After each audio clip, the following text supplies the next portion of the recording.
Boa tarde, gente. Vamos aqui começar uma revisão de história para o nono ano da Escola Joaquim Nogueira. Nós vamos aqui começando a falar, gente, da Guerra Fria, né? A gente vai começar aqui no capítulo 8 sobre a Guerra Fria. Só que o ponto que eu quero que vocês analisem é essa questão da construção do capitalismo, né? Porque na época da Guerra Fria, gente, teve duas ondas de influência, né?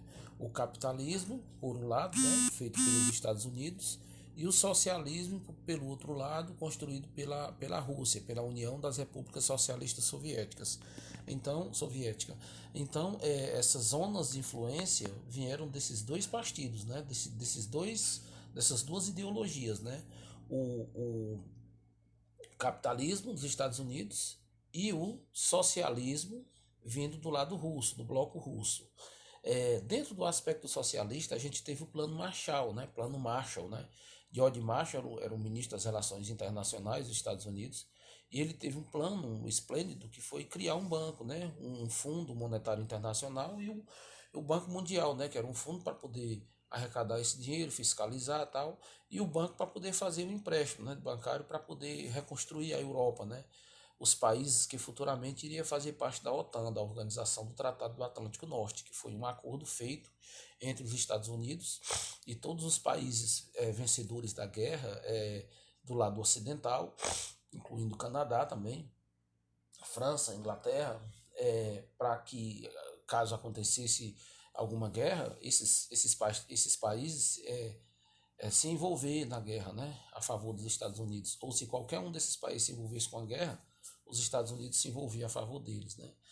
É, gente, dando continuidade aqui, lá na página 148 a gente fala da Revolução Chinesa, né, a Revolução Chinesa que deu origem à República Popular da China, né, 1949, com a fundação a partir do movimento proposto por Mao Tse Tung, né, e apoiado pelos camponeses chineses. Vale saber, gente, que esse movimento de comunismo na China, ele não teve influência russa. Foi um sistema que teve a ideia dentro da própria Rússia, mas que não queria se expandir para o mundo, não queria ter a influência que a Rússia tinha, né, que era um socialismo, um comunismo expansionista. A China, ela pensa num comunismo interno, um comunismo dentro da China mesmo, sem ter as proporções expansionistas, os propósitos, as proporções expansionistas como a Rússia, né? Então vale você vir aqui nessa página 148 e você tentar entender um pouco, né, dessa revolução cultural, né?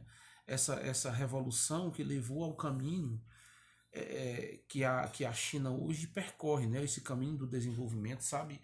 Sabemos, gente, que é importante a gente entender que a China, ela não, a partir de 1949, ela não deu esse salto que ela tem hoje, né? A China passou aí talvez uns 50 anos, né, com problemas econômicos, né, muito sérios, má distribuição de renda, dificuldade para combater a pobreza, a fome, a água potável e tudo mais. Mas a China conseguiu superar e hoje é um dos países mais poderosos do mundo, né, com as tecnologias mais avançadas do planeta, né? Então vale saber disso, né, gente? Gente, a guerra do Vietnã e a guerra da Coreia foram duas guerras parecidas, né? As duas tiveram influências de um lado, por exemplo, a Coreia do Norte, de um lado, uma ajuda vinda da Rússia, e do outro lado também vinda dos Estados Unidos. Essa guerra, gente, ela durou 3 anos. Começou em 1950, ela vai até 1953. O fim da guerra vai ser a divisão da Coreia, né? Coreia do Norte e Coreia do Sul, que está dividida até hoje. Sabe-se que a ONU não queria essa guerra. A ONU tinha sido recentemente criada e não tinha tanta força como tem hoje, né? Mas não conseguiu, né, impedir que essa guerra acontecesse. Portanto, essa guerra aconteceu. Já o caso do Vietnã, o caso do Vietnã já é um caso assim um pouco diferente. Teve a influência norte-americana, teve a influência russa, né, que prolongou a guerra durante muito tempo. Se eu não me engano, foram 10 anos de guerra, certo? E isso atrapalhou muito o desenvolvimento dessa região, gerando países como Camboja, como Laos, regiões que são paupérrimas, né, que tem problemas econômicos, financeiros muito sérios, países que mereciam uma atenção maior do Ocidente, né, para combater a pobreza nessa região. É uma região que está ali no Sudeste Asiático, né, perto das Filipinas, perto da Indonésia, da Malásia, certo? Timor-Leste, ali naquela região, né? Então são todos ali no mesmo gancho, no mesmo barco, de um arquipélago gigantesco de ilhas, né? Vietnã não é uma ilha, né? Mas ele está muito próximo de várias ilhas ali e, e tem muitos países ali, gente, que são desenvolvidos, né? No caso de Singapura, né? O próprio Vietnã hoje ele tem um desenvolvimento bom, né? Mas as outras regiões que faziam parte também do Vietnã, como Laos e Camboja, o desenvolvimento é pouquíssimo, né? Países muito pobres. Então, consequência dessa guerra, dessa exploração, né? Exploração ideológica. Gente, eu estava procurando esse ponto aqui. Ele fica lá no outro capítulo. Fica na página 190. Você tem que ir lá dar uma olhada nesse conteúdo, certo? A crise dos mísseis, o mundo do perigo. Reaceso a uma invasão estadunidense, Fidel Castro pediu apoio militar à União Soviética em 1962. Navios militares soviéticos levaram para Cuba mísseis com bombas nucleares. Gente, Fidel Castro foi um cara que ele deu o golpe para tomar o poder de Fulgêncio Batista, que era um presidente, né, da ilha de Cuba. Ele recebia a influência dos Estados Unidos para poder receber os benefícios vindos dos Estados Unidos, turismo, empréstimos, né, compra de produtos, venda de produtos e principalmente a exploração sexual que existia na região. Fidel Castro, como um bom cubano, ele teve as ideias russas, né, as ideias socialistas trazidas de lá para Cuba e ele deu o golpe em 1959. Poucos anos depois, quando ele se viu ameaçado pelo governo norte-americano, que tinha sido, vamos dizer assim, expulso das influências, né, para Cuba, então o governo americano ficou tentando reconquistar a região, né, porque ele precisava daquela região, né. Mas a Cuba pediu ajuda à Rússia. A Rússia mandou navios carregados de mísseis para lá e esses mísseis ficaram durante muito tempo apontados rumo aos Estados Unidos. Então esse período ficou conhecido como a crise dos mísseis, né? Quero que vocês olhem isso aí, página 190. Gente, eu fiz aqui uma volta danada aqui, sabe? Para poder mostrar um negócio a vocês. O Holocausto, né? O Holocausto dos judeus, né? Na época da Segunda Guerra Mundial. Certo?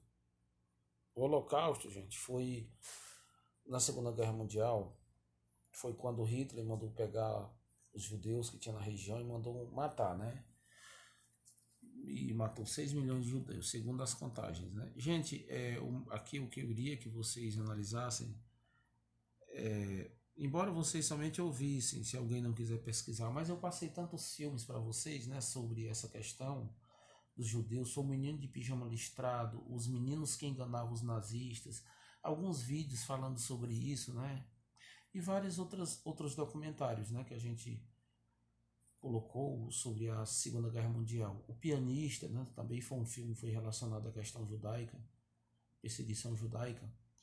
E assim, o que eu queria que vocês analisassem é que a criação do Estado de Israel foi fundamental para que os judeus voltassem para Israel, né?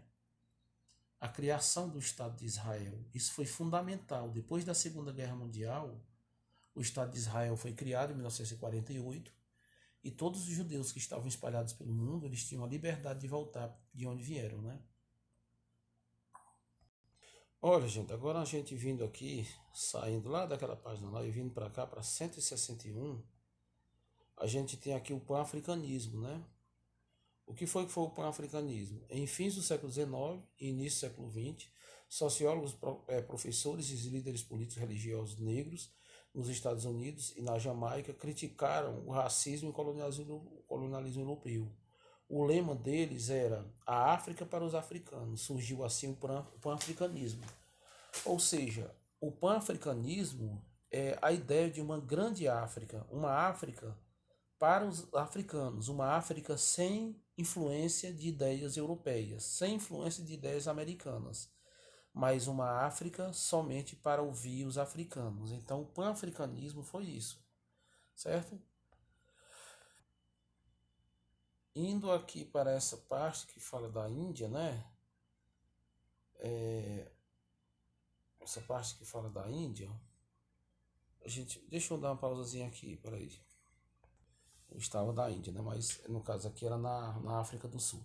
Sobre Nelson Mandela, né, gente? Nelson Mandela tinha até falado algumas vezes na sala de aula sobre a importância desse cara, né?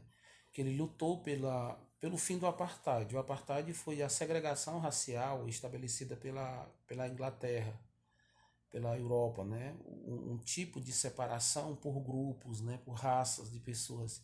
E isso impedia a participação africana, a participação do negro nas decisões políticas, sociais, que eram africanas, de origem africanas, né? Então, o coitado do negro que vivia na sua terra, ele não tinha liberdade de usufruir da cidadania e de nenhuma outra coisa que pudesse lhe trazer um bem-estar social, político e econômico. Então, Nelson Mandela, ele vai ser preso, né? Vai passar 27 anos preso. Depois ele é solto com muita pressão dos países europeus e países americanos, inclusive os Estados Unidos e a ONU.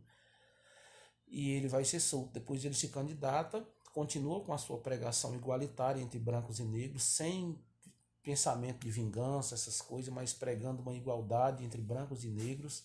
E ele consegue ser eleito e consegue fazer um trabalho belíssimo como presidente da República da África do Sul por 2 vezes, né?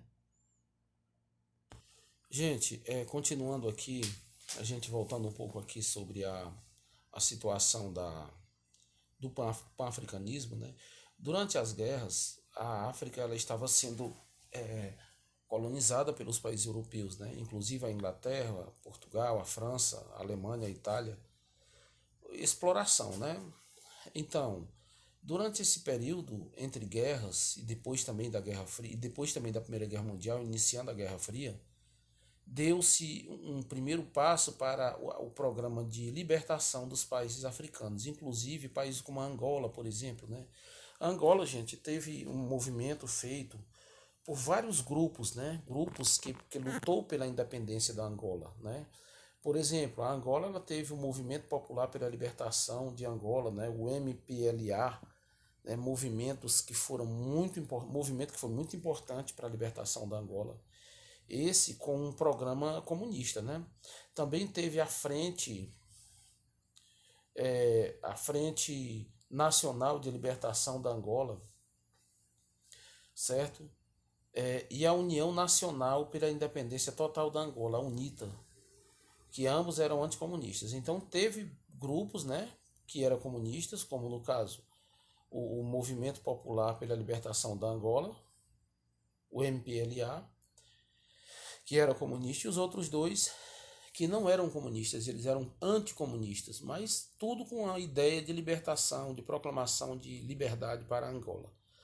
E com o passar do tempo, na luta entre eles, em 1975, no auge da Guerra Fria, né, eles conseguiram a libertação e fundaram a República Popular da Angola, socialista, né? Isso em 1975.